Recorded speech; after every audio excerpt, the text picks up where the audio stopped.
हिंदी में यूपीएससी की तैयारी से संबंधित प्रोग्राम्स को देखने के लिए सब्सक्राइब करें स्टडी IQ-IAS हिंदी।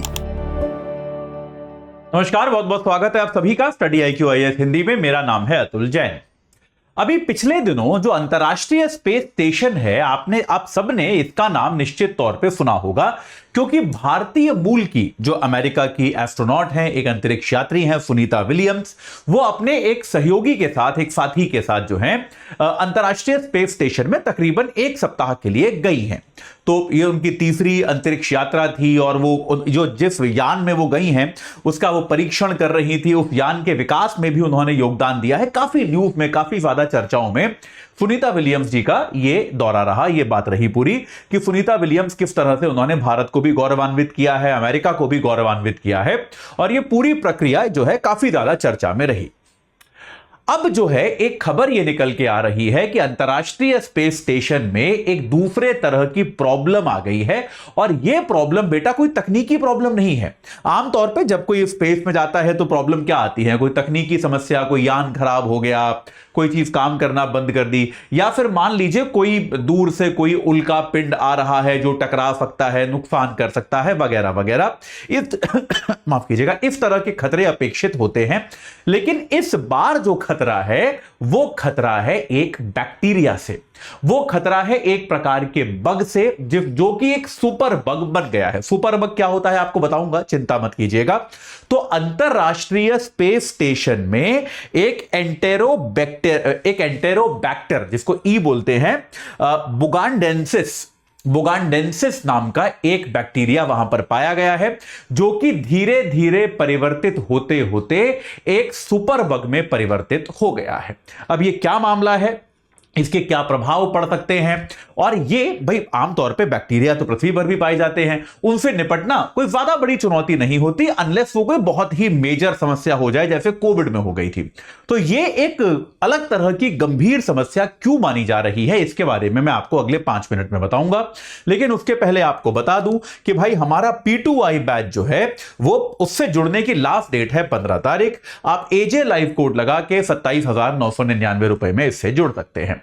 रोज 3 घंटे की live class, mentorship, daily practice questions, pre और मेंस के क्वेश्चंस का डेली आपको फीडबैक मिलेगा, आपके आंसर चेक होंगे। प्री और मेंस की टेस्ट सीरीज जो है, इसके अलावा 18 प्रिंटेड किताबें आपके घर पे, और अगर आप प्री क्वालिफाई करते हैं तो फिर आपको जो है हम दिल्ली बुलाएंगे, आपका रहना खाना पढ़ना सब कुछ जो है इसी खर्चे के अंदर इंक्लूडेड होगा। तो आज ही आप AJ लाइव कोड लगा के हमारे इस बैच से जुड़ जाइए और अपनी तैयारी को एक सही आकार प्रदान कीजिए। चलिए अब एक बार चर्चा शुरू करते हैं। तो हम सभी जानते हैं कि अंतर्राष्ट्रीय स्पेस स्टेशन पे, जहां पर अभी हाल ही में भारतीय मूल की सुनीता विलियम्स गई हैं, अब मैं उसको ISS बुलाऊंगा, इंटरनेशनल स्पेस स्टेशन जो है, वहां पर भारतीय मूल की जो है सुनीता विलियम्स जो है अभी हाल ही में गई हैं। और सुनीता विलियम्स के साथ उनके साथ अंतरिक्ष यान में एक और व्यक्ति गए हैं, ये हम जानते हैं। इसके अलावा क्योंकि वो स्पेस स्टेशन है तो वहां पर 7 अंतरिक्ष यात्री काफी समय से रह रहे हैं, जो अपनी अलग अलग प्रकार की रिसर्च कर रहे हैं। यानी कि कुल मिला के इस समय वहां पर 9 अंतरिक्ष यात्री उपस्थित हैं। सुनीता विलियम्स हैं, एक वो व्यक्ति है जो उनके साथ गए हैं, और 7 अंतरिक्ष यात्री वहां पर पहले से ही जो है माने गए हैं, वहां पर पहले से ही रहते हैं। जहां पे आपने देखा भी होगा, वीडियो भी आया था, उन लोगों ने सुनीता विलियम्स और उनके कुलीग का स्वागत भी किया। तो ये सारी चीजें जो है काफी वायरल भी हुई थी, काफी ज्यादा न्यूज में भी रही थी। तो अब वहां पर क्या हो गया है, एक एंटेरोबैक्टम, इसको मैं ये सब नाम जो है हिंदी में लिखने थोड़े से वो होते हैं, मुश्किल होते हैं, लेकिन एंटेरोबैक्टर यानी कि ये ई आमतौर पे लिखा जाता है, इसको खाली ई, बुगांडेंसिस,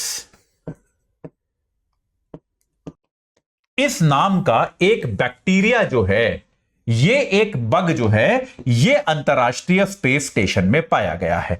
ठीक है, ये अंतर्राष्ट्रीय स्पेस स्टेशन में पाया गया है। अब इस बात को समझिए कि ये जो बग होते हैं, जो बैक्टीरिया होते हैं, ये अंतरिक्ष में पाए जा सकते हैं या फिर नहीं, इसका अभी तक कोई साक्ष्य नहीं है।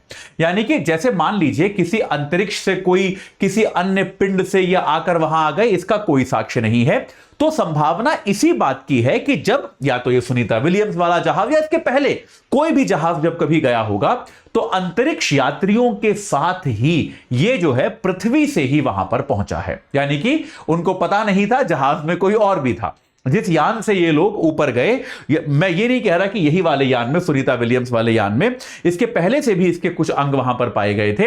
यानी कि इतिहास में कभी ना कभी किसी ना किसी अंतरिक्ष यान में ये बग जो है सवार होकर आपका अंतरराष्ट्रीय स्पेस स्टेशन तक पहुंच गया।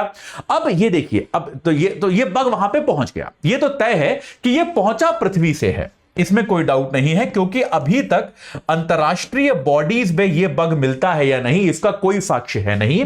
तो इस बात की पर्याप्त संभावना है कि यह पृथ्वी से ही पहुंचा है, ठीक है।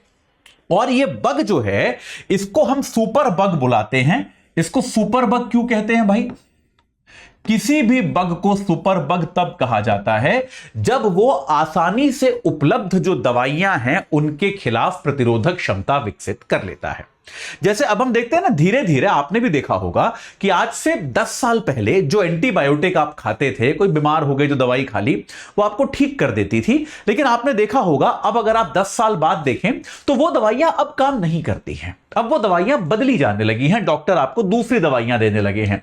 और यह भी आपने देखा होगा कि वो दवाइयां अगर काम करती भी हैं तो काम करने में ज्यादा वक्त लगता है।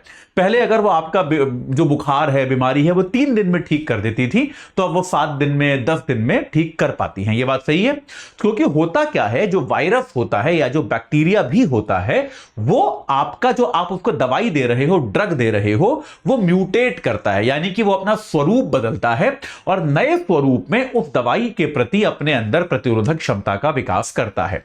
तो बेटा सुपर बग जो होता है वो ऐसा बग होता है जिसमें प्रतिरोधक क्षमता बहुत सारे ड्रग्स को लेकर होती है, जिसकी प्रतिरोधक क्षमता जो है वो बहुत उच्च होती है और आमतौर पे ट्रेडिशनली उपलब्ध जो ड्रग्स होते हैं उन सबके प्रति इसमें प्रतिरोधक क्षमता होती है। तो आप आसानी से इसका इलाज कर नहीं सकते, ठीक है। ये बात समझ में आई। तो अब क्या है, आईएसएस का जो माहौल है, अंतरराष्ट्रीय स्पेस स्टेशन का जो माहौल है वो बंद है, वहां पे स्वच्छता होती है, बिल्कुल भी किसी प्रकार के आमतौर पे ड्रग्स वगैरह भी वहां पर अलाउड नहीं है, दवाइयां वहां पे बहुत लिमिटेड मात्रा में दी जाती हैं लोगों को अगर आवश्यकता होती है। तो ऐसे में ये जो बैक्टीरिया है, ये जो आपका बग है, ये म्यूटेट कर करके बहुत शक्तिशाली बन गया है। और अब देखिए एक बात और समझिए कि जब भी वैज्ञानिक किसी वायरस का या किसी बैक्टीरिया का इलाज करते हैं तो वो आम तौर पे इलाज कैसे करते हैं, वो ये देखते हैं कि भाई इसका अगला चरण क्या है, उसके विकास की यात्रा को वो कहीं ना कहीं अवरुद्ध कर देते हैं, ठीक है। मान लो जैसे कि भाई अभी ये बैक्टीरिया एक तरफ से आचरण कर रहा है, फिर दूसरे तरफ से आचरण करेगा, तो उसके जीवन का कोई ना कोई चरण जो है वैज्ञानिक रोक देते हैं, तब वो मर जाता है। पर यहां पे प्रॉब्लम ये है कि ये जो आपका बैक्टीरिया पाया गया है, ये अपने पृथ्वी के समकक्षों से बहुत अलग तरह से आचरण कर रहा है। इसका आचरण जो है, यही बैक्टीरिया जब पृथ्वी पर है तो उनसे इसका आचरण जो है वो बहुत अलग तरह का है। और वैज्ञानिकों के पास जो एविडेंस है वो पृथ्वी वाले हैं। भाई वैज्ञानिकों ने तो जो भी स्टडी करा है वो पृथ्वी वाले बैक्टीरिया को करा है ना, बात समझ रहे हो कि नहीं। तो अब यह पाया गया है कि अंतरराष्ट्रीय स्पेस स्टेशन में जो ये बैक्टीरिया के वर्जन पाए गए हैं, इसके जो म्यूटेंट पाए गए हैं, वो पृथ्वी वालों की तरह एक्ट नहीं कर रहे हैं, वो बड़े अलग तरह से एक्ट कर रहे हैं। तो अभी के लिए आज की तारीख में कम से कम वैज्ञानिक क्लूलेस हैं कि यार इसको रोकें तो रोकें कैसे, क्योंकि ये कैसे आचरण करेगा इसके बारे में तो कोई जानकारी ही नहीं है। तो इसके 13 स्ट्रेन जो हैं उनको पकड़ के लाया गया है और उन पर वैज्ञानिक अभी स्टडी कर रहे हैं, ठीक है। आईएसएस से ऐसे 13 स्ट्रेन इसके लेकर आए गए हैं जिनको वैज्ञानिक स्टडी कर रहे हैं। इनकी स्टडी में भी एक भारतीय मूल के वैज्ञानिक का बहुत बड़ा हाथ है, डॉक्टर कस्तूरी वेंकटेश्वरन।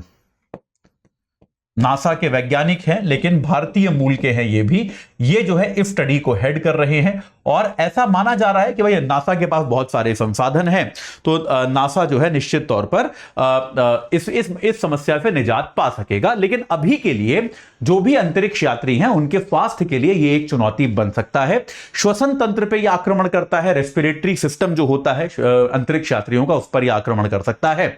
अभी तक कोई भी यात्री गंभीर तौर पर इससे बीमार हुआ नहीं नहीं है, लेकिन अगर होगा तो फिर हमको पता चलेगा कि यह बीमारी उनको किस हद तक प्रभावित कर सकती है। हम सभी आशा करते हैं कि उसके पहले नासा के जो साइंटिस्ट हैं वो निश्चित तौर पे इसका कुछ ना कुछ इलाज जो है जरूर ढूंढ लेंगे। तो अभी के लिए इतना ही। इस बारे में कुछ और भी होगा तो मैं आपको बताऊंगा।